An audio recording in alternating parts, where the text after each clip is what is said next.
¿Qué tal? Buenos días. Entonces, ahora sí, acá sí se va a lograr ver bien la clase. Vamos a esperar un ratito a que se conecten más personas y entonces empezamos, ¿sí?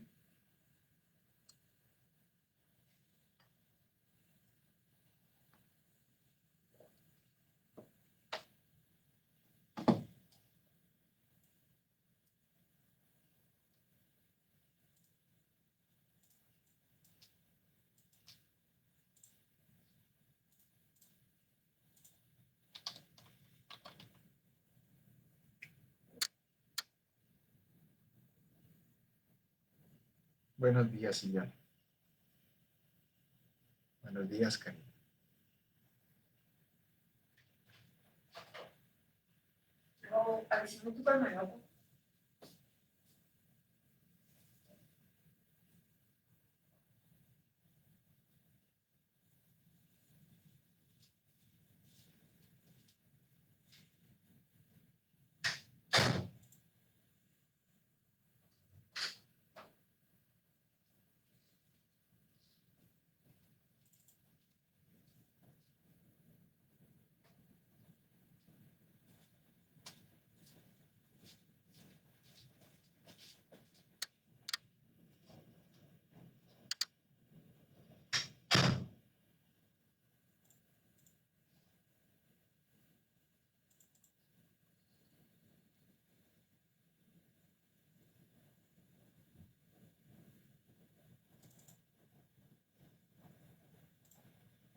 Buenos días, Rafael.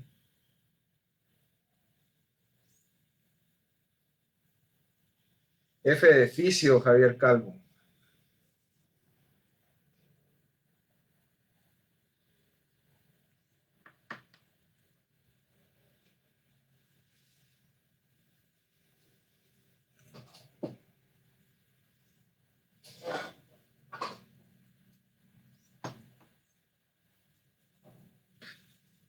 Vamos a esperar unos segunditos que se conecten más personas. Empezamos tarde porque estaban ustedes en examen de anatomía, entonces para que pues pudieran estar pendientes de la clase sin problemas. Esta es una clase corta, muchachos, bien sencilla. Importante, pero a la vez sencillo. Entonces, regulación de la circulación y control rápido de la presión arterial. Empecemos, poco a poco. Entonces, para entender esta clase, primero tenemos que entender qué es presión arterial. Entonces, veamos, aquí tengo yo una arteria y ustedes saben que adentro de las arterias viaja la sangre. Bien, entonces acá adentro va un flujo de sangre, que normalmente, como ya vimos anteriormente, es un flujo laminar. Ahora, ¿por qué hablamos de presión arterial? ¿Por qué hay presión arterial?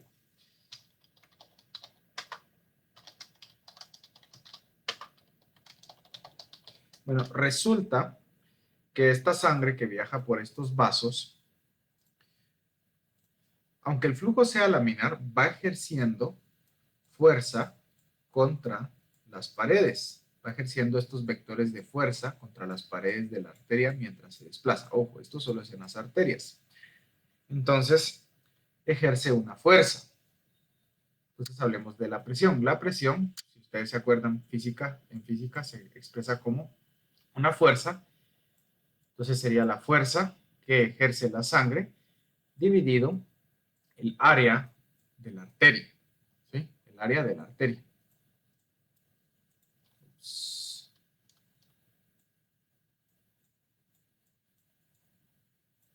Entonces, primero hay que entender que eso es la presión, para saber bien de qué estamos hablando. Ahora, ¿cómo se regula la presión arterial? ¿Cómo el cuerpo controla la presión arterial? Entonces, hay dos maneras de controlar la presión arterial, ¿sí? Hay dos maneras, miremos. Una manera es a corto plazo y otra manera es a largo plazo, que creo yo que es el tema de la otra semana, de la clase de la otra semana. Entonces, a corto plazo, la presión arterial es regulada principalmente por el sistema nervioso. Pero pensémoslo, es controlada así por el sistema nervioso. Pero eso no quiere decir que yo pueda venir y pensar, quiero que se me suba la presión, quiero que se me baje la presión, y se me baja o se me sube la presión.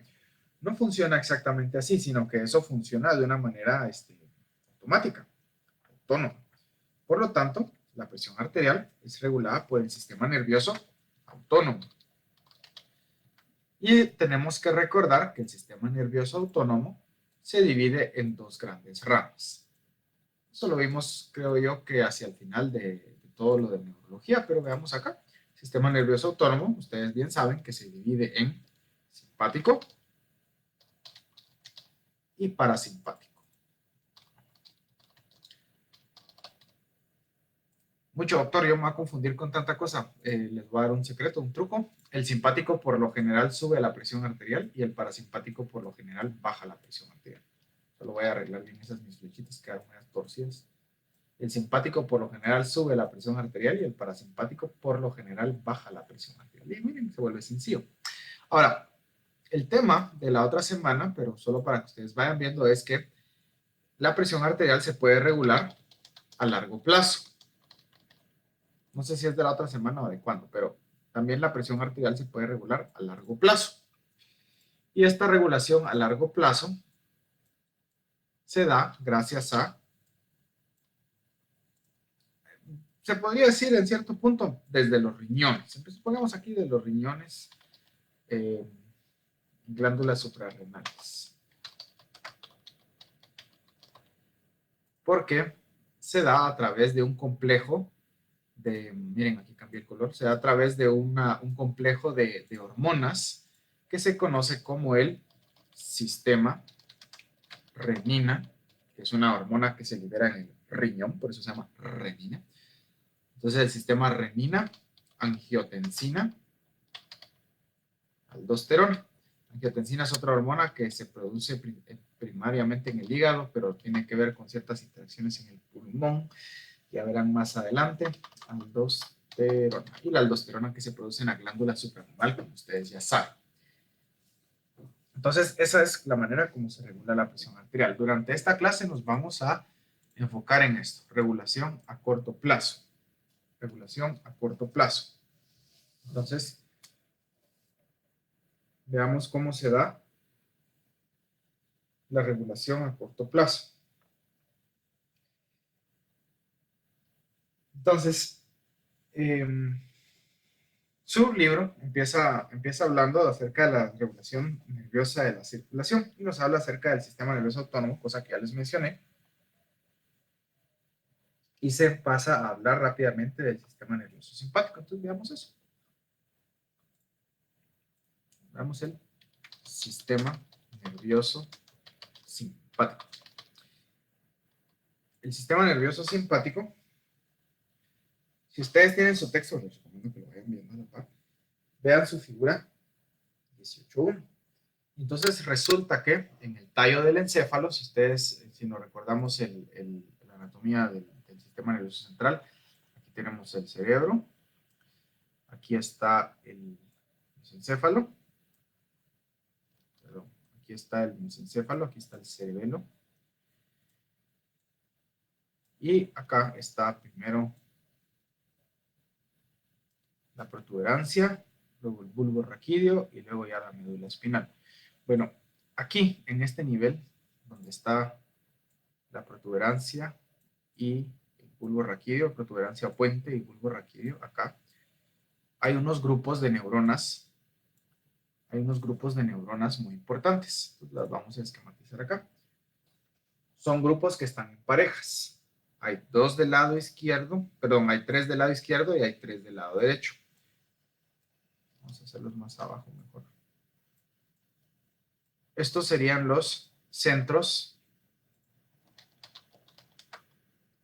vasoconstrictor, son tres, los centros vasoconstrictor, que hay uno derecho y uno izquierdo, centro cardioinhibidor, que también hay uno derecho y uno izquierdo, y centro vasodilatador, que hay uno derecho y uno izquierdo. El vasoconstrictor y el vasodilatador son los que regulan, entonces estos dos, miren, el vasoconstrictor y el vasodilatador son los que regulan la presión arterial a corto plazo. Bueno, ¿y cómo lo hacen?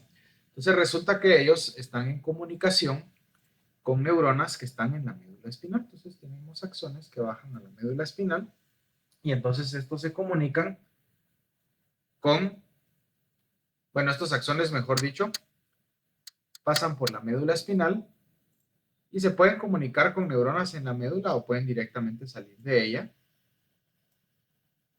Entonces asumamos que aquí en el dibujo sale uno y entonces el axón sale y se comunica con un ganglio paraespinal. Entonces acá tenemos un ganglio simpático paraespinal. Vamos a colorearlo. Recordemos que estos ganglios están haciendo una cadena a la par de la médula espinal, por lo que estos ganglios se conocen como cadenas simpáticas paraespinales y ellos también tienen conexiones entre ellos. No les había dicho, recuérdense cualquier pregunta, me dicen, ¿verdad? La escriben acá, yo estoy pendiente de lo que puedan escribirme y entonces vamos viendo, pues a lo mejor y la puedo contestar, ¿verdad? Entonces acá tenemos esta cadena. Entonces vamos a ponerle su nombre. Esta sería la cadena simpática paraespinal. Entonces, si vemos, nuestro axón bajó desde los centros cardioinhibidor, vasodilatador y vasoconstrictor, cualquiera de esos tres, bajó y se comunica con la cadena simpática paraespinal. Hace sinapsis ahí y entonces estos ganglios, recuerden que un ganglio es un grupo de somas neuronales. Entonces este tira ya sus axones y estos axones pues se comunican ya con los nervios, con los órganos que están inervando. Entonces acá pueden suceder algunas cosas. Por ejemplo, si uno de estos axones inerva una arteria, que es lo que les estoy intentando dibujar acá, y es una arteria y entonces es un nervio que viene siendo estimulado desde el centro vasoconstrictor, entonces lo que hará este nervio simpático es que va a liberar su neurotransmisor a la arteria. Recordemos cuál es el principal neurotransmisor del sistema nervioso autónomo en su porción simpática. Principales neurotransmisores de la porción simpática del sistema nervioso autónomo son la adrenalina y noradrenalina. Entonces, el nervio libera adrenalina y noradrenalina sobre la arteria. ¿Qué pasa cuando se libera adrenalina y noradrenalina sobre una arteria? Esto ocasiona constricción del músculo liso. Entonces pongamos acá que hay entonces constricción del músculo liso arterial. Si alguno de ustedes alguna vez ha regado con una manguera, ha visto que si abre el chorro de la manguera y luego pone su dedo pulgar enfrente de la boquilla de la manguera, la presión aumenta. ¿Por qué aumenta la presión? Porque hay una menor área para el paso de la fuerza del flujo del agua. Igual acá, si se contrae el músculo arterial, el área se hace más chiquita, por lo que la presión sube. ¿Cómo así? Veámoslo acá, ejemplifiquémoslo acá arriba, o acá a un lado mejor. Entonces, si yo aquí tengo una arteria,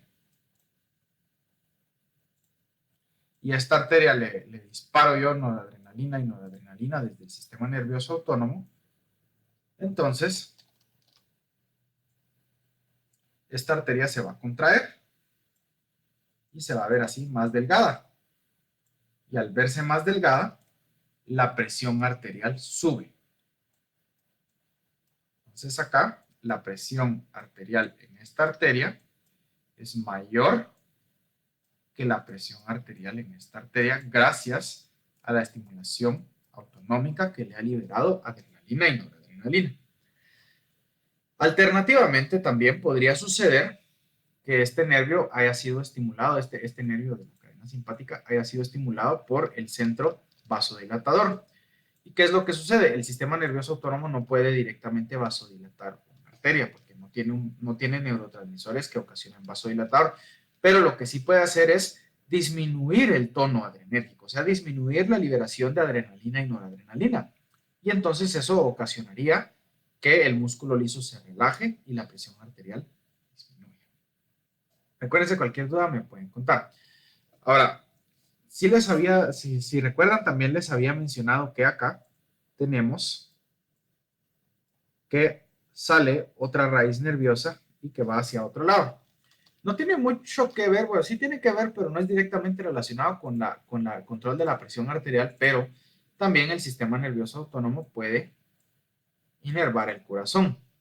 Y entonces, de igual manera, si el centro cardioinhibidor, y también hay un centro cardioacelerador, aunque no lo pusieron acá, fíjense, ahora que lo recuerdo, vamos a escribirlo acá porque también hay un centro cardioacelerador, aunque su texto no lo menciona, cardioacelerador. No lo menciona acá el texto, pero está ahí, existe. Entonces también sucede lo mismo. El nervio le va a liberar adrenalina y noradrenalina al corazón.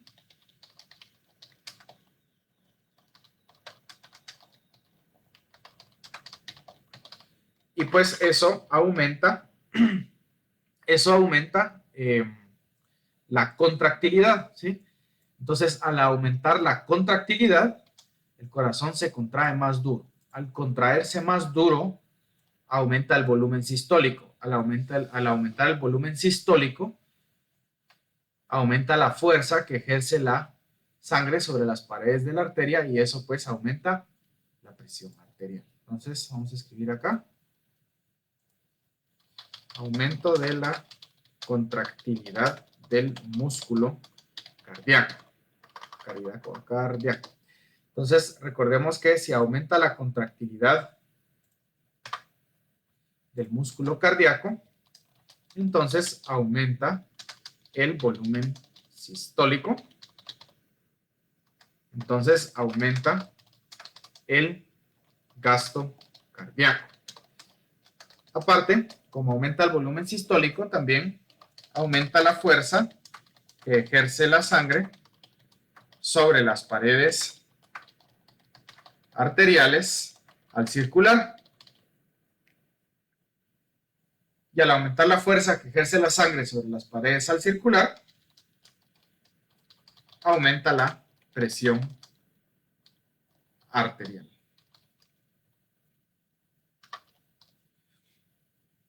Si alguien no entendió esto, me lo puede escribir acá, por favor, sin pena.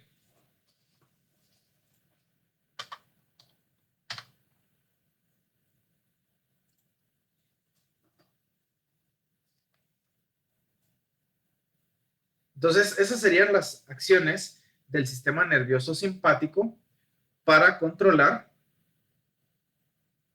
la constricción arterial, la frecuencia cardíaca y la contractilidad cardíaca. No se los escribí acá, pero también la liberación de adrenalina y adrenalina sobre el corazón aumenta la frecuencia cardíaca, pero yo estoy seguro que eso ya lo saben, entonces no hay ningún problema. Hay algo acá que se me está pasando por alto, creo yo. Ah, sí. Una última cosa importante que no lo pude esquematizar acá es que también el sistema nervioso autónomo, en su porción simpática, puede, vamos a hacer más grande esto, ya lo llené como siempre, el sistema nervioso autónomo en su porción simpática puede venir y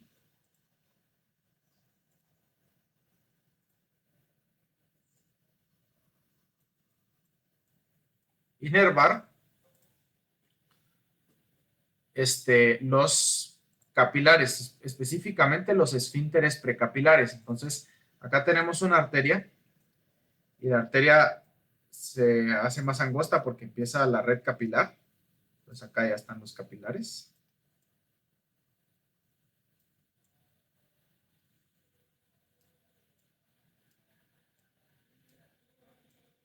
Y entonces recuerden ustedes que donde inicia el capilar hay un esfínter precapilar. Acá. Pongámosle acá su nombre, esfínter precapilar.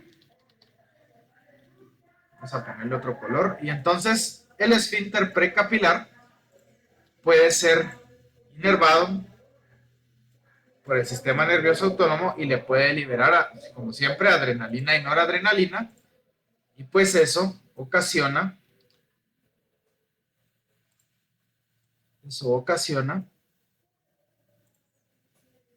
constricción del esfínter precapilar.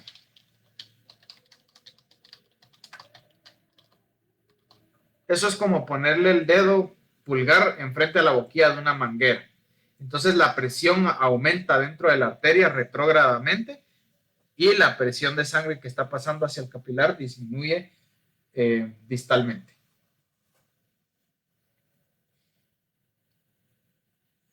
Entonces, esas son las acciones del sistema nervioso autónomo sobre las arterias, los esfínteres capilares, precapilares, perdón, y el corazón.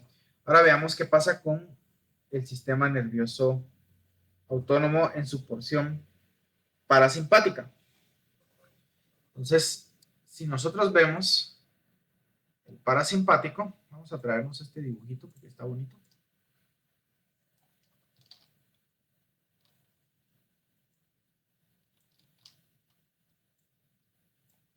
Entonces vamos a escribir acá, sistema nervioso, ¿qué color usamos allá? Rojo. Entonces vamos acá en rojo también. Sistema nervioso parasimpático.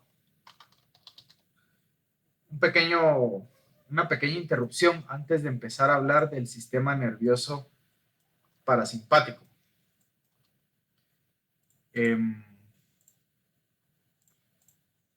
Imagino que ya leyeron la descripción, entonces ya saben, ¿verdad? Que pues la otra semana ya no voy a estar dando esta clase acá con ustedes. Sin embargo, si ustedes así lo desean, pueden seguirme en el canal de YouTube que he creado porque ahí voy a seguir subiendo pues cierto material que les puede servir en sus clases, de acuerdo al programa que ustedes llevan, ¿sí? Dentro de unos momentos les voy a estar pasando el enlace por si lo quieren ver. Y les agradecería, pues, si ustedes quieren estar ahí suscritos al canal, para que estén enterados y pues no se pierdan de nada de todo esto, ¿sí? Entonces acá les voy a dejar en los comentarios la dirección del canal.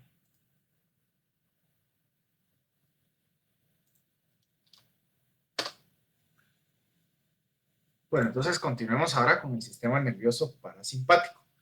Solo déjenme arreglar aquí este dibujo para que pues se pueda ver bien. Recuérdense, cualquier duda me pueden decir sin ningún problema. Yo no tengo ningún problema con que tengan dudas. Al contrario.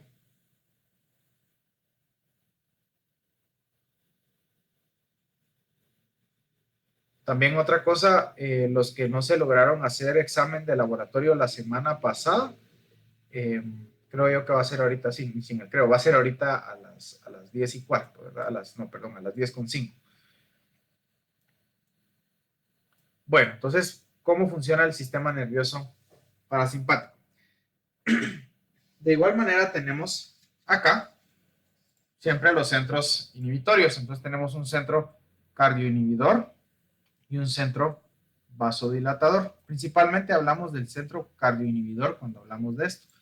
Entonces, por ejemplo, podríamos tener acá señalados los centros cardioinhibidor y los centros vasodilatadores. Vamos a corregir esto. Bueno, estos se comunican directamente, estos no bajan por la médula espinal a los ganglios paraespinales, sino que estos bajan a través del nervio vago.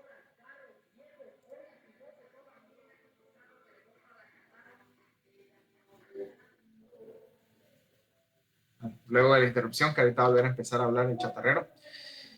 Tenemos que aquí baja el nervio vago. El nervio vago normalmente debería de más o menos bajar por acá hacia adelante, pero acá por fines de esquema lo voy a tirar hacia atrás, ¿sí? Entonces por acá baja el nervio vago, que ustedes bien saben que el nervio vago es el 10º nervio craneal.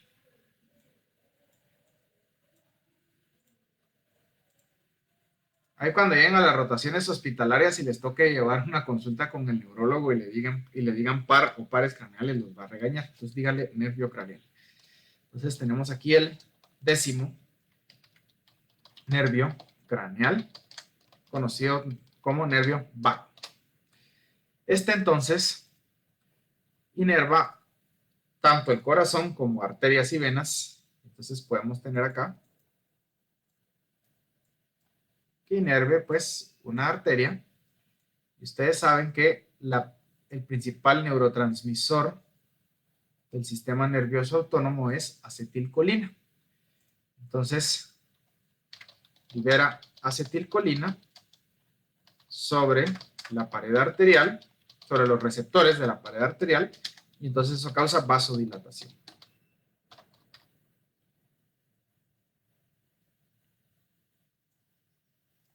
También tenemos que libera acetilcolina sobre el corazón y eso ocasiona disminución de la frecuencia cardíaca.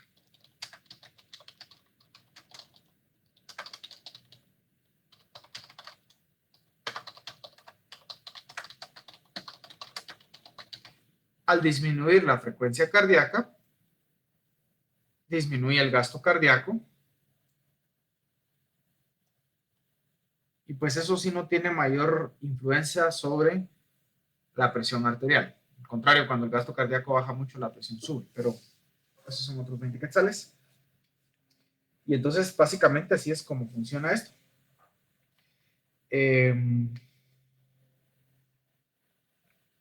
Vamos a ver qué más aquí hay acá.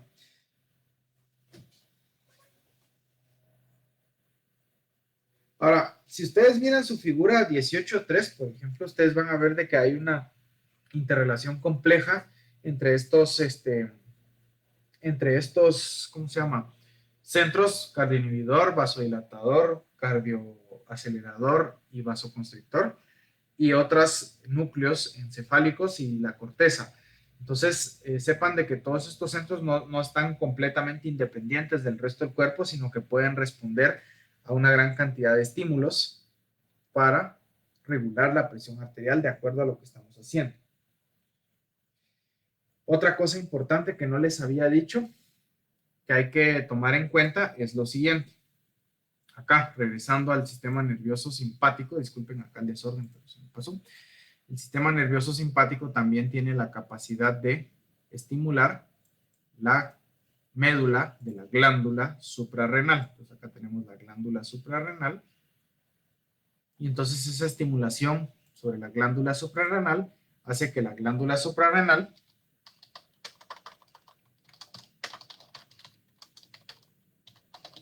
el estímulo simpático sobre la glándula suprarrenal hace que la glándula libere, que la médula de la glándula suprarrenal libere adrenalina y noradrenalina al torrente sanguíneo. Y entonces esa circulación de adrenalina y noradrenalina en la sangre ocasionará vasoconstricción a nivel general de todo el cuerpo. Va a constreñir todas las arterias del cuerpo, va a constreñir todos los esfínteres precapilares y va, por lo tanto, a aumentar la presión arterial. Bueno, entonces ahora miremos algunas aplicaciones de estas cosas y algunas cosas importantes que tenemos que ver acá. Entonces, vamos a ver, ¿cómo sabe el cuerpo cómo está la presión y si debe o no ajustar la presión arterial acorde? Resulta que, entonces escribámoslo acá, ¿cómo sabe el cuerpo qué presión arterial tiene para ajustarla? Entonces resulta que si ustedes recuerdan cuando vimos la clase de receptores, el cuerpo humano tiene baroreceptores.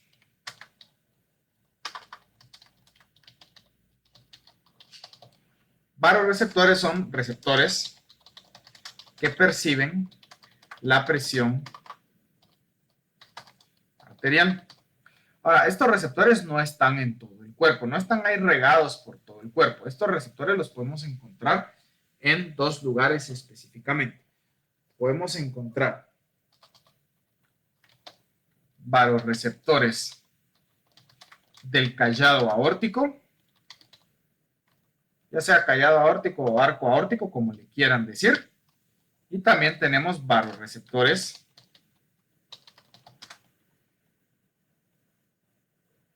de los cuerpos carotídeos, que están ubicados en la bifurcación de las carótidas. Si ustedes se recuerdan, la arteria carótida se divide en dos, más o menos a la mitad del cuello, y entonces ahí se divide en arteria carótida interna y externa. Entonces en esa bifurcación, ahí cabal está el baroreceptor y estos perciben la presión arterial. Entonces, ¿por qué es importante esto?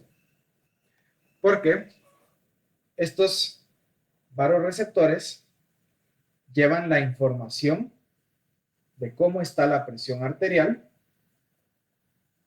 al sistema nervioso. Ojo que aquí hay algunos detalles importantes de la anatomía que tienen algunas implicaciones fisiológicas. Entonces tenemos el corazón así de juguete, ¿va? Y entonces del corazón, ya saben ustedes que del ventrículo izquierdo está la válvula aórtica, y de la válvula aórtica pues parte la arteria aorta. Tiene su callado o su arco, primero la aorta ascendente, luego el callado aórtico. Y entonces tenemos acá los vasos que parten del callado aórtico. Y entonces aproximadamente por aquí vamos a encontrar los baroreceptores aórticos, ¿sí? Vamos a señalizarlos.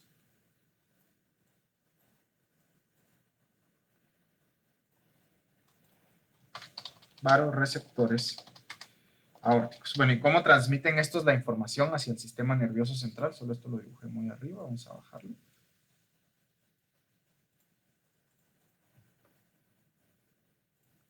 Pues estos tienen raíces nerviosas sensitivas que viajan hacia la médula espinal, y de la médula espinal, perdón, no son de la médula espinal, estos están comunicados con la porción sensitiva del nervio vago, del décimo nervio craneal,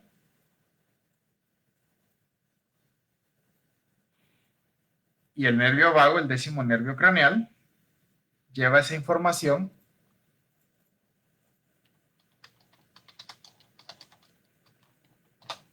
al tallo encefálico, donde hace sinapsis con los mismos centros cardioinhibidores, cardioaceleradores, vasoconstrictores y vasodilatadores que ya hablamos, para que el sistema nervioso sepa qué hacer.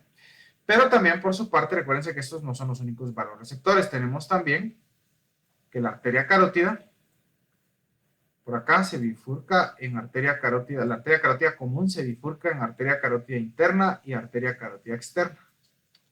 Esto, ¿cómo quedó eso? Entonces aquí a este nivel tenemos los baroreceptores carotídeos. Pongámosles nombre.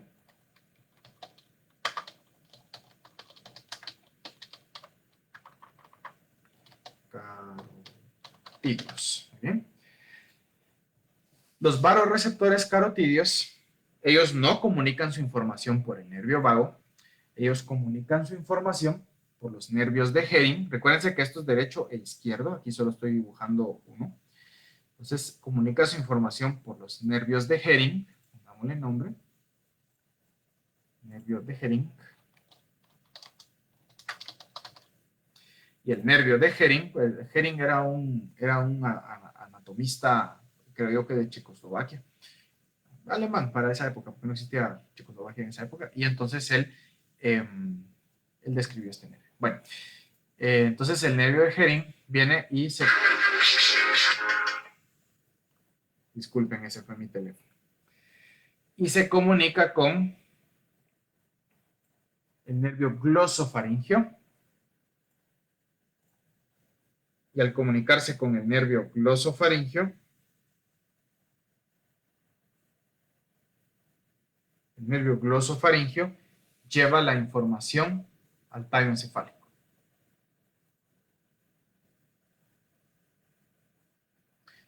Entonces acá pongamos nervio glosofaringio. Fácil de recordar porque el nervio glosofaringio es el 9º nervio craneal. Disculpen ahí la interrupción, pero me sacó un poco de concentración la llamada telefónica. Entonces acá tenemos que el nervio vago lleva su información, al igual que el nervio glosofaringio, al tallo encefálico. Entonces aquí está la médula espinal, aquí empieza el bulbo raquídeo. Y por encima del bulbo está la protuberancia o puente. Acuérdense que por detrás de esto están los pedúnculos cerebelosos, entonces aquí está el cerebelo. Y aquí arriba pues ya está el encéfalo.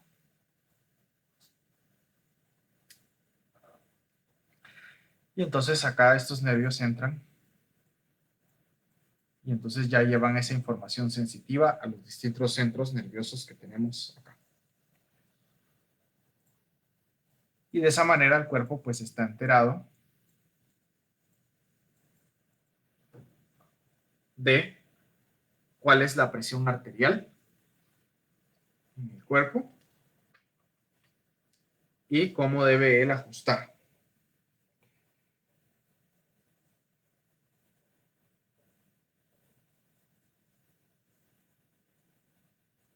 Ahora, ¿cómo son estimulados? Fíjense que estos son, la manera como estos barorreceptores perciben la presión es curiosa. El barorreceptor es una pequeña bifurcación de la arteria. Entonces, aquí está la arteria. Y entonces, digamos, donde se hace la bifurcación de las carótidas, que fuera acá, aquí hay un pequeño entrada donde está el barorreceptor y entonces un poquito de sangre se puede meter acá. Entonces, aquí adentro el barorreceptor lo que tiene son trabéculas y entonces percibe con qué fuerza choca la sangre en esas trabéculas y así es como percibe la presión arterial.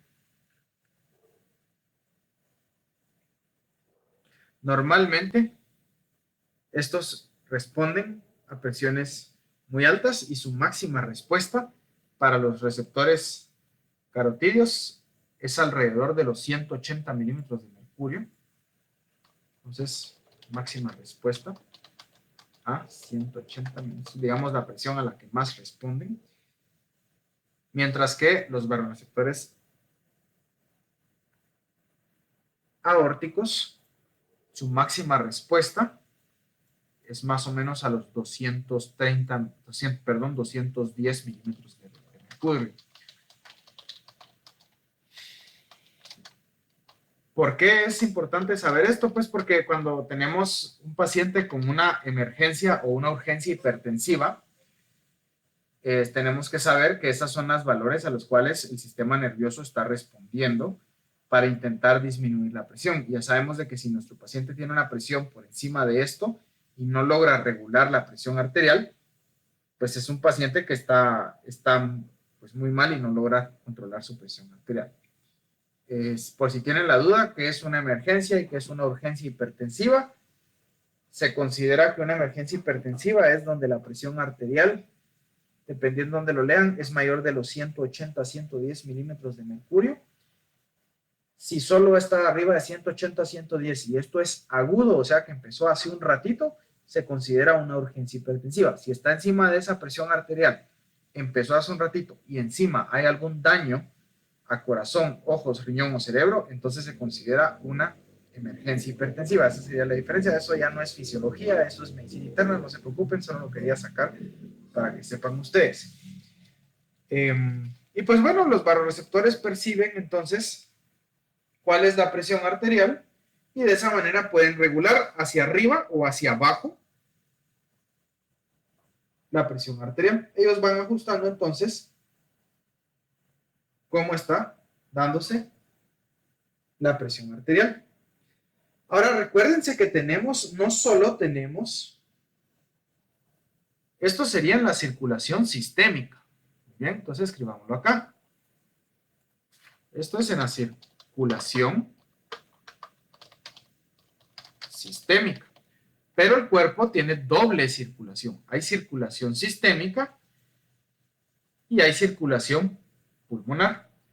Entonces resulta que los pulmones también tienen, vamos a seguir acá abajo, circulación pulmonar o la pequeña circulación. Y recuérdense que la arteria pulmonar también maneja sus propias presiones, ¿lo siento? Y entonces, veamos esto, para que quede bien claro, el corazón, de nuevo, está dividido en una mitad izquierda y una derecha. Entonces tiene su atrio derecho, su atrio izquierdo, su ventrículo derecho, su ventrículo izquierdo. Aquí de este otro lado tenemos la válvula pulmonar y la válvula pulmonar da origen a la arteria pulmonar. La arteria pulmonar, el tronco de la arteria pulmonar tiene forma de T. Entonces se hace una arteria principal derecha y una arteria principal izquierda.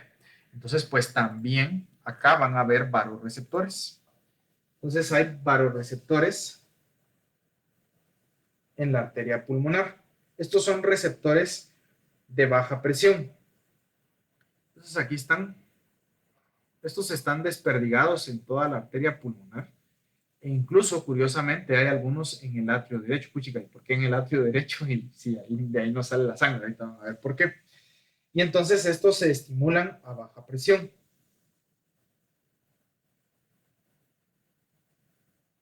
¿Por qué a baja presión? Si ustedes recuerdan, la presión en arteria pulmonar es bien baja.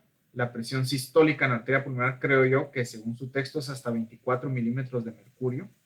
La media es de 16. Y la diastólica creo yo que es de 8 milímetros de mercurio. Entonces, por eso son de baja presión. Estos perciben la presión arterial pulmonar. ¿Por qué tenemos que tener receptores en el atrio también? Porque la presión arterial pulmonar debe fluir hacia los capilares pulmonares. Entonces acá viene una arteriola pulmonar, perdón, acá viene una arteriola pulmonar y la arteriola pulmonar se estrecha donde ya va a iniciar los capilares y entonces acá están los capilares pulmonares. La dibujo en azul a pesar de ser una arteria porque la sangre que lleva es desoxigenada, ¿verdad? Entonces, si, por ejemplo, tenemos un paciente con insuficiencia cardíaca por una estenosis aórtica, curiosamente como la del caso clínico, se recuerdan ustedes que en esa paciente, si vieron mi explicación de caso clínico, la sangre se queda atrapada en los capilares porque no puede regresar al atrio izquierdo porque ya está lleno, porque no puede pasar al ventrículo izquierdo porque ya está lleno, porque no puede salir del ventrículo porque la válvula está tiesa, está dura, ¿no? Entonces, eso quiere decir que hay éstasis de sangre en los capilares. Eso hace que haya éstasis de sangre en la arteria pulmonar. Recuérdense que si hay éstasis de sangre, recuérdense que presión es igual a fuerza dividido área. Entonces, si hay éstasis de sangre, la fuerza aumenta porque aumenta el peso de la sangre ahí guardada. Y entonces, al aumentar la presión, estos receptores se estimulan, avisando que la presión está muy alta e intentará disminuir la presión arterial.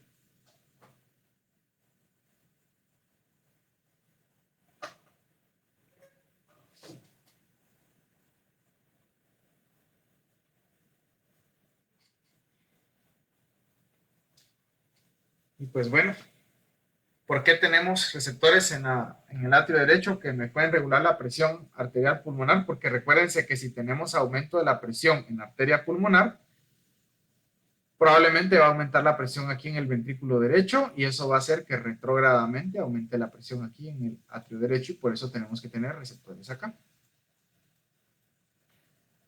O sea, muy similar a lo que pasaría en un caso del caso clínico. Entonces el cuerpo, preveyendo ese tipo de problemas de flujo retrógrado, tiene receptores ahí atrás. Esa es una adaptación evolutiva. Bueno, y una última cosa importante en esta clase es, el subtexto lo menciona como reacción de Cushing. Yo la aprendí como triada de Cushing, pero está bien, reacción de Cushing. ¿Qué es la reacción de Cushing? Yo la primera vez que leí eso no lo sabía, no lo entendí muy bien, pero fíjense que uno llega al hospital y se topa con que uno lo mira. Se van a recordar de mí dentro de 2 años, cuando estén rotando en el hospital, específicamente en el área de cirugía, lo mira uno más comúnmente, pero también se mira en el área de medicina interna, pediatría también. Y entonces ustedes van a ver que puede llegar un paciente, vamos a escribir acá la historia, un paciente que se conduce en motocicleta, sin casco, chulá, se sube a la acera, se mete entre carros, rebasa por la derecha, se le mete un camión, se le mete la camioneta, le tira la moto a los peatones, hasta que llega un día que se topa con algo, se va de cara y le pega un cabezazo al mundo. Entonces, cae y golpea con su cabeza el asfalto. Es atendido por paramédicos y llevado a la emergencia. ¿Ven? Tiene un gran trancazo en la cabeza. ¿Qué sucede en este paciente entonces? Ahora veamos acá un esquema de su cerebro, de su cráneo. Entonces le hacemos una tomografía cerebral y entonces podemos ver su cráneo. Aquí está el hueso. Tiene acá, a nivel del hueso, una fractura. Entonces acá no vemos el pedazo de hueso y vemos que hay un pedazo de hueso por aquí flotando. Está fracturado. La piel del paciente está más o menos acá, alrededor del cráneo, del hueso del cráneo.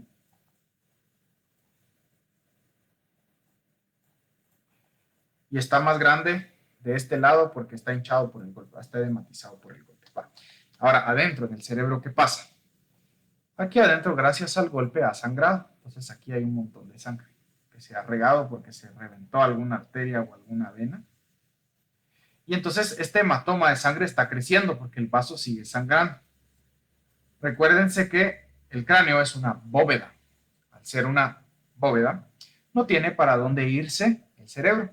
Entonces prácticamente empuja las estructuras cerebrales. Recuerden que el cerebro tiene una línea media, la empuja, el ventrículo lateral se aplasta, los ventrículos laterales se aplastan, se quedan chiquititos, y culpa del golpe también empieza a haber, recuérdense, donde hay lesiones siempre va a haber edema. ¿Por qué? Lo van a ir a aprender a patología, se los prometo, pero recuérdense, donde hay lesiones hay edema.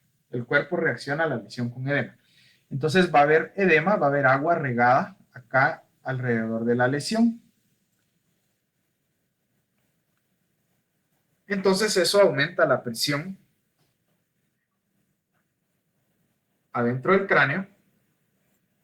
Fíjense que como el cráneo es una bóveda, entonces eso eleva la presión adentro del cráneo.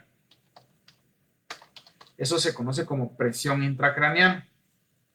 Normalmente adentro del cráneo la presión a veces hasta es negativa. Entonces tenemos acá, ¿qué pasa si, por ejemplo, la presión intracraneana, imagínense ustedes, ¿qué pasa si la presión intracraneana es mayor que la presión arterial en el cráneo? Recuérdense el círculo arterial de Willis y de ahí nace la arteria cerebral media, ¿va? ¿Qué pasa si la presión intracraneana es mayor que la presión arterial de la arteria cerebral media? Pues simplemente la presión intracraneana aplastará a la arteria cerebral media y por lo tanto dejará de llegar sangre al cerebro, pues al área que la arteria cerebral media irriga. Y entonces eso va a ocasionar isquemia. ¿Qué es isquemia? Que no llegue oxígeno ni nutrientes a través de la sangre a un tejido. Y entonces eso genera la isquemia cerebral, dispara la reacción de Cushing. ¿Qué es la reacción de Cushing entonces?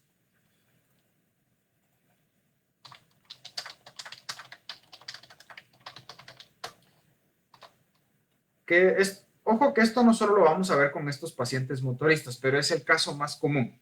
Van a ver uno por turno, se los prometo. Si están en el Roosevelt o San Juan de Dios o en 719 accidentes del IX, van a ver uno por turno. Entonces, ¿qué es esto? ¿Qué es la reacción de Cushing? Pues es la siguiente combinación de cosas. Primero, hipertensión arterial. Pensemos, ¿por qué va a haber hipertensión arterial? Bueno, el cuerpo percibe que el cerebro está recibiendo poco flujo de sangre porque el aumento de la presión intracraneana está aplastando las arterias cerebrales. Entonces el cuerpo reacciona aumentando la presión arterial, ocasionando hipertensión arterial para perfundir el cerebro. Entonces, lo que está buscando el cuerpo al hacer hipertensión arterial es lograr perfundir ese cerebro que está siendo lesionado. Segunda cosa que vamos a tener, disminución de frecuencia cardíaca. ¿Por qué disminuye la frecuencia cardíaca?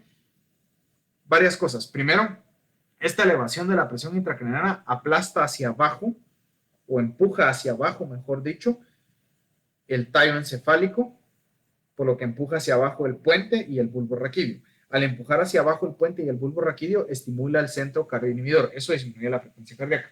1. Y 2, disminuye la frecuencia cardíaca porque de esa manera cada latido que llega al corazón que llega del corazón hacia el cerebro tiene más tiempo para intentar perfundir el cerebro, para que se distribuya mejor ese flujo. Y tercera reacción, y también porque al haber mucha poscarga, aumenta mucho el gasto cardíaco. Al aumentar la presión arterial, hay mucha poscarga, lo cual aumenta el gasto cardíaco. Entonces, para evitar un exceso de gasto cardíaco, disminuye la frecuencia cardíaca. Y la tercera que vamos a ver es alteraciones del patrón respiratorio. Inicialmente solo va a haber bradipnea, respiración lenta, pero si esto sigue, si la presión intracraneal sigue, el paciente puede caer en respiración de Cheyne-Stokes o respiración de Biot, dependiendo de la lesión que tenga a nivel de los centros respiratorios, y eso siempre nos indica que probablemente el paciente vaya a fallecer. ¿Qué hay que hacer con este paciente? Disminuir el edema cerebral con medicamentos. A veces es necesario operarlos para drenar la sangre. Si es joven, lo más seguro es que tengan que abrirle la cabeza y drenar la sangre. Y la presión arterial de entrada no se le debe de disminuir porque si no disminuimos la perfusión cerebral, pero ya una vez se haya drenado la sangre y iniciado el tratamiento del edema cerebral, ya se le puede empezar a disminuir la presión arterial. ¿Cómo se trata el edema cerebral? Ustedes ya lo saben, laboratorio número 1, a través de ósmosis con soluciones hipertónicas o diuréticos como ¿cómo se llama esa cosa? O como el manitol. Bueno, y eso es la reacción de Cushing. Recuérdenlo, súper importante, mucha aplicación de esto. Entonces, ahí termina esta clase de hoy. Entonces, esta es mi última clase que les daba yo. Discúlpenme, estoy un poco desarreglado, pero tuve turno ayer en la noche, acabo de regresar a la casa, antes de entrar a la clase. Les deseo lo mejor en su carrera. Espero yo, como les escribí ayer, que algún día pues podamos ser colegas. Y cualquier cosa, voy a estar subiendo algún material a mi canal de YouTube. Voy a intentar hacerlo semanalmente para darles algo de apoyo. Suscríbanse. Si les gustan los videos, comenten, den like si quieren. Y pues eso, gracias por todo. Lamento que no los haya podido haber conocido en persona por esto de la pandemia, pero ni modo. Entonces, muchas gracias por su atención.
Kevin Sherlock pregunta cómo actúan los varoreceptores durante los cambios de postura.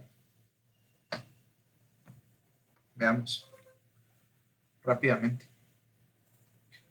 Si nosotros estamos de pie o estamos sentados, ya sea que estemos en bipedestación o en sedestación, que estemos de pie o sentados, el flujo de sangre debe de subir hacia la aorta. El flujo de sangre debe de subir hacia la aorta. Pero ¿qué pasa si yo estoy acostado? Estoy en decúbito. Estoy en decúbito.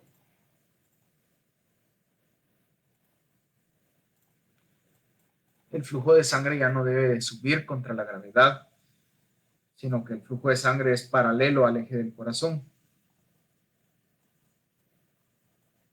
Entonces, la presión aumenta hacia la cabeza, hacia la aorta, cuando estoy acostado. ¿Por qué? Porque no debe vencer la presión a la gravedad.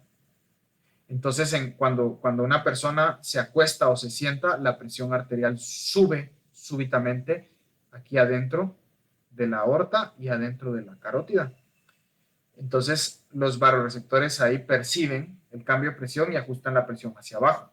De igual manera, cuando la persona está acostada y súbitamente se sienta o se para, la presión arterial baja por un momento porque ahora la presión tiene que vencer la gravedad, entonces tiene que aumentar la contracción del corazón, tiene que aumentar la contracción arterial para aumentar la presión. Entonces los varoreceptores perciben esa bajada de presión arterial momentánea y rápidamente desencadenan una respuesta para aumentar la contractilidad y para aumentar la contracción arterial para que pueda aumentar la presión arterial. Ah, sí, el formulario de asistencia, dice Gaby Reyes. No sé si eso contestó su pregunta, Kevin. Gracias a todos por sus comentarios y sus likes. Les deseo lo mejor, en serio. Pregunta Gaby Reyes por el formulario de asistencia. Fíjense que con todo esto olvidé hacerlo, pero ¿saben qué? Hagámoslo ahorita.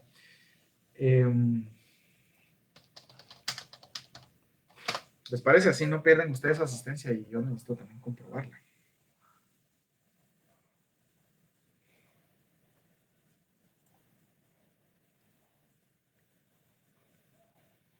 Mira, formularios. Por si no habían visto más.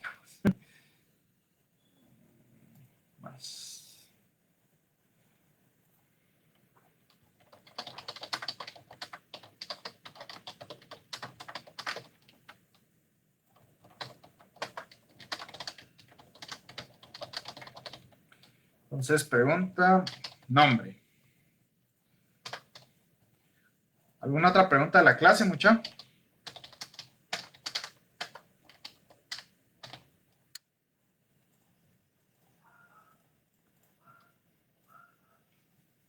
Y tercero.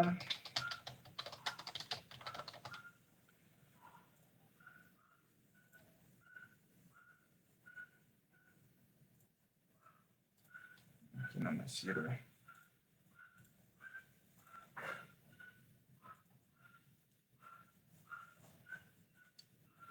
Ay, Dios.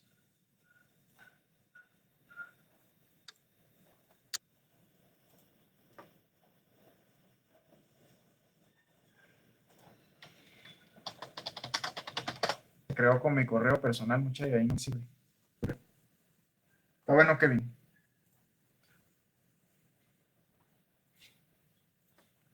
Si algo no les queda claro, digamos, en los videos, en el canal de YouTube, y ustedes tienen alguna, lo pueden preguntar ahí, y también por ahí se los puedo contestar, o no sé, tal vez si es muy buena la pregunta, puedo hacer un video de eso.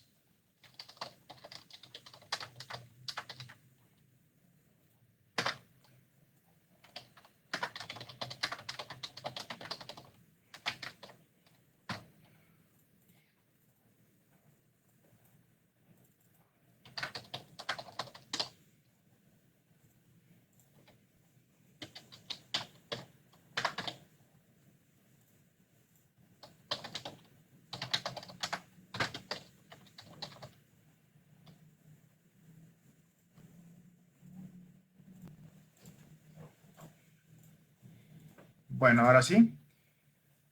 Aquí está la asistencia. Y pues ahora sí me despido. Feliz día, muchachos. Estudia mucho, éxitos en su examen. Recuérdense, mañana, no, perdón, el sábado a las 10 de la mañana va a haber repaso, se los voy a dar yo. Mañana aviso a través del Facebook de CAE2 por dónde lo vamos a transmitir y cómo va a ser la dinámica, ¿sí?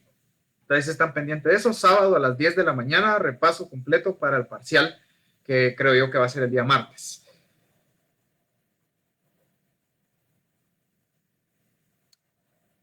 Nos vemos el sábado. Feliz tarde, feliz día. De nada, Alejandro.